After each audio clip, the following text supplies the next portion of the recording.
Je vais te faire un wrap-up aujourd'hui de ma dernière expérience vis-à-vis mon triathlon. Juste pour te mettre en contexte, voilà tout petit peu plus de 12 mois, en mai 2024, je faisais un show de bodybuilding qui était mon deuxième show que j'ai fait dans ma vie.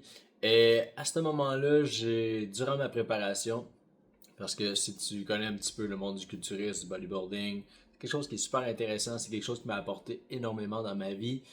Mais l'an dernier, je me suis rendu compte que ça m'emmenait pas plus loin, au contraire, ça me juste hit en face. Ce que je veux dire par là, c'est que durant ma préparation, je me suis rendu compte que la vision que j'avais de moi-même, de l'humain, de l'homme que je deviens, n'était plus alignée avec la personne que je voulais être. Comment je me suis rendu compte de ça? Ben, c'est vis-à-vis les comportements que j'avais, vis-à-vis les habitudes. Tu sais, c'est un sport qui demande à être, je veux dire, très privatif dans les choix, oui, alimentaires que tu fais, mais dans un peu n'importe quoi.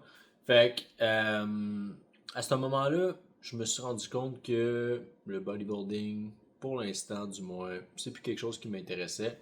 Donc, je me suis rendu à la fin, j'ai fait ce qu'il fallait, j'ai get shit done, comme on dit. Donc, j'ai fait tout ce qu'il fallait pour faire ma préparation, j'ai enjoy le processus, même s'il y a des moments que j'ai pas enjoy du tout, mais garde ça fait partie du processus. Et on s'est rendu à la fin, puis par la suite, je me suis dit, bon ben, quel nouveau défi que je pourrais me lancer, parce que je suis un gars comme ça qui adore se lancer des défis. Je dirais même que je carbure un peu à ça. Que ce soit personnel, dans mon entreprise, que ce soit pas mal avec n'importe quoi, tu sais.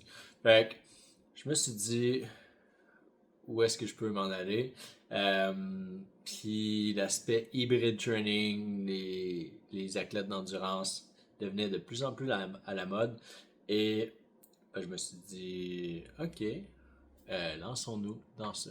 Et je me suis inscrit pour un triathlon un an après, qui était le dernier week-end que j'ai fait de Cap Québec pour un triathlon olympique. Donc, selon moi, je trouve que c'est une distance qui est raisonnable premier, comme première compétition. Il y a des gens qui se lancent tout de suite pour un demi-Ironman ou un full Ironman. Puis chapeau à vous, sincèrement, parce que c'est du stock. Sincèrement, c'est du stock la préparation physique, c'est du stock le temps investi et aussi l'apprentissage. Tu sais, pour moi, je partais de zéro à la nage. J'avais jamais fait de nage dans le passé. Mis à part, je veux dire, j'étais capable de nager comme un chien puis de ne pas me noyer, mais un monde de différence entre nager comme un chien et nager 1500 mètres en eau libre. Euh, J'en reviendrai plus tard, ça a été une expérience en soi, ça, qui n'était pas attendue. Vélo, toujours été une force, ben bref, une force, je veux dire, je me débrouillais très bien, j'ai des bonnes jambes, donc ils ont aidé, et j'aime ça aussi. Fait que quand t'aimes un sport, c'est vraiment plus facile de performer puis d'en faire beaucoup. Course à pied, c'était pas une bête noire, mais c'était quelque chose qui était quand même difficile pour moi. D'ailleurs que back then, un an derrière, j'étais monté à 200 quelques livres après mon rebound de compétition, après ma compétition de bodybuilding. C'était pas du tout la même chose.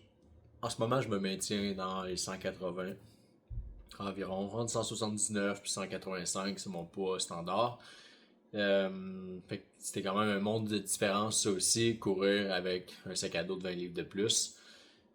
Puis tout le corps qui n'était pas habitué à courir. Fait que bref, beaucoup de changements, beaucoup d'améliorations. Et je me suis pris un entraîneur pour m'aider dans cette préparation-là, mon coach Sam, qui, chapeau à lui parce qu'il m'a aidé énormément dans cette préparation-là. J'ai beaucoup de bagages, sauf que j'étais pas la personne la plus outillée pour me coacher avec ce type d'entraînement-là.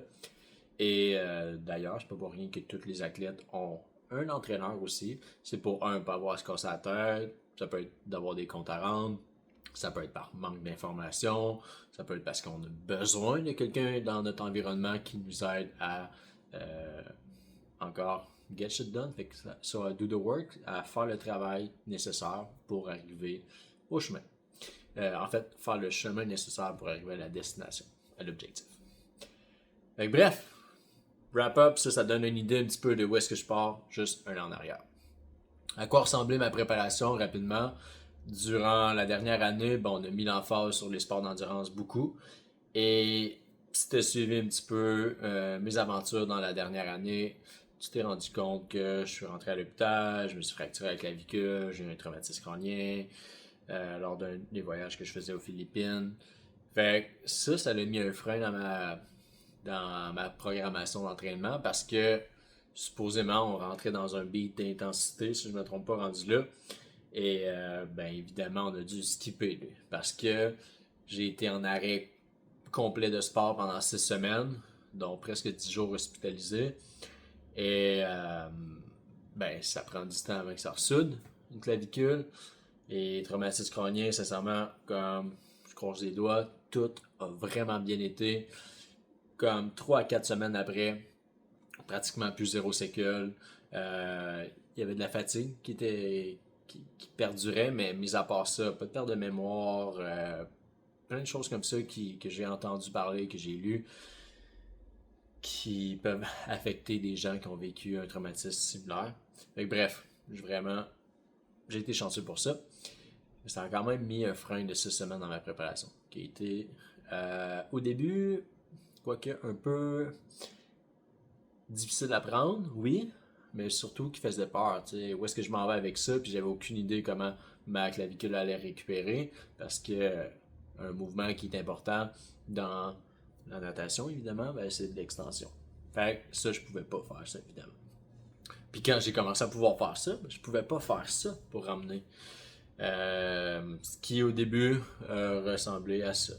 Puis petit à petit, j'ai repris, mais j'ai fait un step en arrière. Déjà que la nage, c'était pas mon top 1, mais c'est pas grave, je m'en suis sorti. Donc, préparation, on avait en moyenne, je te dirais, un genre de 2 à 3 courses par semaine. Natation, on essaie de rentrer 2 natations par semaine. Mon temps, puis le temps que je pouvais aller à la natation, puis aussi les heures d'ouverture, fitait que ça rentrait simplement 2 fois à refaire. Je pense que j'irais même une 3e fois pour être sûr de maîtriser ça comme il faut. Et vélo, étant donné que c'était le plus facile pour moi, ce qui allait mieux, on était à 2 fois par semaine, puis c'était suffisant pour ça c'était maîtrisé. Plus 2 musculations par semaine. Au début, c'était des full body, puis quand je me suis blessé le haut du corps, on a fait des jambes. Fait que je peux te dire que les jambes ont travaillé en masse dans les 6 derniers mois. C'est correct. Course, vélo, natation, ça travaille les jambes, plus 2 leg day par semaine. Ok, ça travaille en masse. Bref, fait que ça ressemblait à la programmation d'entraînement. Niveau alimentation, on s'est assuré de rentrer du fuel, fait que des carburants en masse pour faire en sorte que je sois capable de garder des bonnes performances, de récupérer de ces sports-là, puis sans pour autant perdre trop de masse musculaire, puisque je suis vraiment peut-être pas surpris, quoique un petit peu, mais je suis vraiment content parce que j'ai tout de même gardé une très belle shape avec tout ça, dont je suis satisfait, même si en peu j'ai été 6 semaines en arrêt d'entraînement. J'ai réussi à maintenir quelque chose qui est quand même très wow puis qui comble les performances. Il reste 1 minute 30, fait que je vais faire le wrap-up de mon triathlon. Donc, en gros, première épreuve, natation. On saute dans l'eau. J'ai pas de wetsuit. Je suis comme un des seuls qui n'a pas de wetsuit. Bref, j'avais pas réussi à en trouver. J'avais pas réussi à en essayer non plus. C'était la première expérience. J'ai dit, c'est pas grave, je suis pas frileux. J'ai pas eu froid du tout. Ça, c'était pas un problème. Sauf qu'un wetsuit aide à flotter. Puis je me suis rendu compte que, en eau libre, avec le stress, puis les genre 200 autres personnes qui nagent à côté de toi, ça fait peur.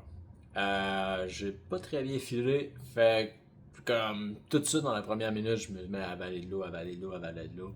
Ça, c'était pas le fun.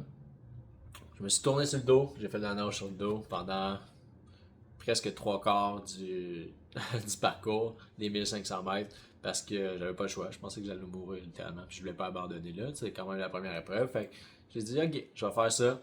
Quand m'emmener, je me suis retourné sur le ventre, puis parfait, ça allait super bien. Fait que c'était sûrement un niveau de stress qui était élevé un petit peu. Je suis pas habitué à ça. Plein de monde à côté de toi, tu reçois des coups, tu donnes des coups. Fait que bref, ça à refaire. Ça va être mieux préparé pour ça.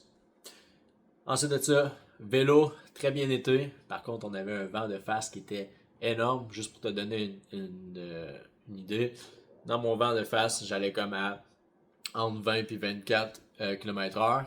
Puis de l'autre côté, je maintenais une vitesse à genre 40-42 km/h. Fait que juste pour donner une idée que c'était vraiment, mais vraiment une grosse différence. Mais ça s'est bien été. J'ai pris le temps de manger en masse sur mon vélo pour pouvoir carburer quand j'allais arriver sur la course à pied. Course à pied est très bien été aussi. Par contre, dans les 2 premiers kilos, j'ai commencé à avoir les mollets vraiment, vraiment pompés. Les quads, c'était correct. Donc, j'ai fait une mini pause pipi. Je me suis massé les mollets pendant genre 30 secondes. Puis je suis reparti. C'est quelque chose qui m'avait déjà arrivé dans le passé dans mes courses d'entraînement. Que je sais pas pourquoi, mais mes mollets devenaient vraiment pompeux. Fait que j'arrêtais un 30 secondes, je massais, je repartais. Puis ça a aidé à faire relâcher cette tension-là. Fait que A1, jusqu'à 8 kilos, je gardais un pace qui était constant, comme vers le 5-20 à peu près, ce qui est quand même bon. C'est plus vite que mes entraînements, mais tu sais, on était dans une phase de. Le but c'est de se pousser. Fait que A1. Et vers la fin, je suivais un gars, depuis un bout de temps dans le parcours, il s'est mis à accélérer, fait que j'accélère. Mais comme il accélérait de plus en plus, puis il restait quand même 2 km. Donc, jusqu'à temps qu'on pogne comme 4,40 du pace. Et là, je me suis dit, ben là, c'est parce que il en reste encore un peu, tu sais, je serai pas capable de suivre tout le long. Fait que j'ai gardé ma vitesse alors que lui continuait à avancer. Puis j'ai terminé pas très longtemps après, avec le sourire au visage. Puis ça, pour vrai, c'était vraiment une belle expérience. Donc, pour vrai, j'ai enjoy. J'ai même des amis qui ont fait le même circuit que moi. Fait qu'on s'est côtoyés. Et des gens aussi que je suivais sur Instagram qui étaient là, qui félicitaient. Fait que pour vrai, c'est vraiment une belle expérience. Je dois couper ça court parce que là, je suis attendu dans un autre meeting. Mais sincèrement, très belle expérience. Euh, un défi que j'ai pour plus tard, moi je pense plus que ça va être dans ma trentaine, un Ironman, full Ironman qui s'en vient. So, donne-toi au maximum, donne-toi tes défis, aie pas peur de te surpasser, puis pour vrai, ça vaut la peine ce genre de choses-là. Ça crée des beaux souvenirs, puis ça te rend fier. Puis en plus, ça inspire d'autres gens dans ta communauté ou dans ton entourage. So, have fun, passe une belle journée, puis on se rejoint bientôt.